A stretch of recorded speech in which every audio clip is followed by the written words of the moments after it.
Reuse ചെയ്യാൻ പറ്റുന്ന type Jasmine flowers വീട്ടിൽ എങ്ങനെ ഉണ്ടാകും? ഇന്നത്തെ നമ്മുടെ വീഡിയോ റീയൂസ് ചെയ്യാൻ പറ്റുന്ന ടൈപ്പിലുള്ള ജാസ്മിൻ ഫ്ലവേഴ്സിന്റെയാണ്. ഇതാണ് ഞാൻ പറഞ്ഞ 3 variety type of jasmine flowers. ഈ 3 ടൈപ്പ് ജാസ്മിൻ നമുക്ക് ഏതൊക്കെ രീതിയിൽ യൂസ് ചെയ്യാൻ പറ്റുമെന്ന് ജസ്റ്റ് ഒന്ന് കണ്ടാലോ. ഇതൊരു ബുഷ് ടൈപ്പ് ജാസ്മിൻ ഫ്ലവർ ആണ്. ഇത് ഇലാസ്റ്റിക് ആയതുകൊണ്ട് തന്നെ നമുക്ക് ഇത് എന്തോരം വേണമെങ്കിലും എക്സ്പാൻഡ് ചെയ്ത് നമ്മുടെ ഹെയറിൽ യൂസ് ചെയ്യാവുന്നതാണ്. രണ്ടാമത് വരുന്നത് ഒരു സ്റ്റിക്ക് ടൈപ്പ് ഫ്ലെക്സിബിൾ ആയിട്ടുള്ള ഒരു ജാസ്മിൻ ഫ്ലവർ ആണ്. ഇത് കുട്ടികൾക്കും മുതിർന്നവർക്കും ഒരേപോലെ യൂസ് ചെയ്യാൻ പറ്റുന്ന ടൈപ്പാട്ടോ.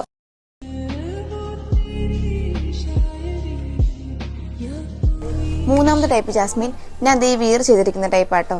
ഇത് നമുക്ക് നോർമലി ആയിട്ട് എപ്പോൾ വേണമെങ്കിലും യൂസ് ചെയ്യാൻ പറ്റുന്ന ടൈപ്പാണ്. ഓണമൊക്കെ വരുമല്ലേ, അപ്പോൾ ഈ ഓണത്തിന് വെയർ ചെയ്യാൻ പറ്റിയ അടിപൊളി ഐറ്റം ആട്ടോ നമ്മുടെ ആർട്ടിഫിഷ്യൽ ജാസ്മിൻ ഫ്ലവർ എന്ന് പറയുന്നത്. പിന്നെ NRIസിന് ഇത് വളരെ യൂസ്ഫുൾ ആയിരിക്കും. അഫോർഡബിൾ പ്രൈസിന് നമ്മുടെ ഷോപ്പിൽ ഇത് അവൈലബിൾ ആണ്. വേണ്ട നമ്മുടെ ഷോപ്പിൽ വന്ന് പർച്ചേസ് ചെയ്യുക.